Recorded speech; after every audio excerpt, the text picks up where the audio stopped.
नमस्ते। मेरा नाम डॉक्टर प्रेरणा गुप्ता है। मैं एक इनफर्टिलिटी और आईवीएफ स्पेशलिस्ट हूँ। मैंने अपनी पढ़ाई एम्स न्यू दिल्ली से करी है और मैं दिल्ली में कार्यरत हूँ। आज मैं बात करूंगी स्पर्म मोर्फोलॉजी के बारे में। मैं बात करूंगी कि क्या स्पर्म मोर्फोलॉजी सिग्निफिकेंट है, स्पर्म मोर्फोलॉजी होती क्या है, और अगर हमारी स्पर्म मोर्फोलॉजी में इशू है तो उसका ट्रीटमेंट क्या है, इसके बारे में मैं आज डिस्कस करूंगी। तो सबसे पहले, जैसा हम जानते हैं कि जब हम इनफर्टिलिटी मतलब हमें बच्चा नहीं कंसीव हो रहा है, हम ट्राई करते हुए 1 साल हो गया है, जब हम डॉक्टर के पास जाते हैं तो जो मेल पार्टनर में इन्वेस्टिगेशन किया जाता है वो होता है normal husband sperm analysis. Husband sperm analysis में स्पर्म्स में 3 चीज़ें मोटे मोटे तौर पर देखी जाती हैं। एक, स्पर्म्स का काउंट क्या है, एक उनकी मोटिलिटी क्या है कि वो तेज़ भाग रहे हैं या नहीं भाग रहे हैं, और थर्ड उनकी मॉर्फोलॉजी, स्पर्म्स की बनावट कैसी है।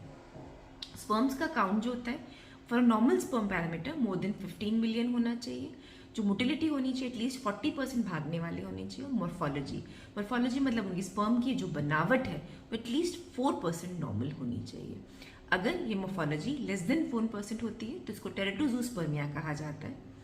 टेरेटोजूस्पर्मिया को माइल्ड कहा जाता है अगर 1 to 3% नॉर्मल है, और लेस देन 1% अगर नॉर्मल है तो उसको सिवियर टेरेटोजूस्पर्मिया कहा जाता है। पहले ये काफ़ी माना जाता था कि अगर स्पर्म मॉर्फोलॉजी में इशू है, स्पर्म्स की बनावट में इशू है, तो ये स्पर्म्स फर्टिलाइजिंग की कैपेसिटी नहीं रखते। इन स्पर्म्स को हमें डायरेक्टली आईवीएफ के लिए चला जाना चाहिए ताकि हम सेलेक्ट कर सकें नॉर्मल स्पर्म को और उसको यूज़ करें प्रेगनेंसी के लिए। बट ये धारणा अब गलत मानी जाती है। इसके 2-3 रीजंस हैं। सबसे पहले इसको समझने के लिए हमें ये समझना पड़ेगा कि स्पर्म की मॉर्फोलॉजी को देखने के लिए हम क्या करते हैं। स्पर्म्स की मॉर्फोलॉजी को देखने के लिए हम उनको स्टेन करते हैं और फिर एक हाई मैग्निफिकेशन स्पर्म्स में उनकी हेड, नेक और टेल को देखा जाता है। हेड को देखा जाता है कि वो बड़ी तो नहीं है, छोटी तो नहीं है, 2 तो नहीं है। सिमिलरली टेल में भी यही देखा जाता है। तो मतलब कोई मशीन देख रही है, नहीं, एक पर्सन देख रहा है। तो इसके अंदर इंटर ऑब्जर्वर वेरिएशन होने के चांसेस बहुत हाई आते हैं। इनफैक्ट काफ़ी स्टडीज़ में देखा गया है कि एक ही स्पर्म की स्लाइड को अगर आप 5 डिफरेंट लैब्स में भेजेंगे तो कोई उसको नॉर्मल भी बोल सकता है और उसको कोई सिवियर टेरेटोजूस्पर्मिया भी बोल सकता है। मतलब इसमें इंटर ऑब्जर्वर वेरिएशन काफ़ी हाई रहता है। तो स्पर्म मॉर्फोलॉजी एग्जैक्टली कहना कि एबनॉर्मल है मुश्किल होता है। सेकेंडली, ये देखा गया है काफ़ी स्टडीज़ में जो नॉर्मल फर्टाइल मेल है, अगर उनका भी हम एनालिसिस करें तो we might find many patient जिनमें सिवियर टेरेटोजूस्पर्मिया है और वो नॉर्मली कंसीव कर रहे हैं, उनके नॉर्मली बच्चे हुए हैं। तो सिर्फ स्पर्म मॉर्फोलॉजी के हिसाब से आपको ये कहना आईवीएफ करा लीजिए, ये गलत माना जाता है।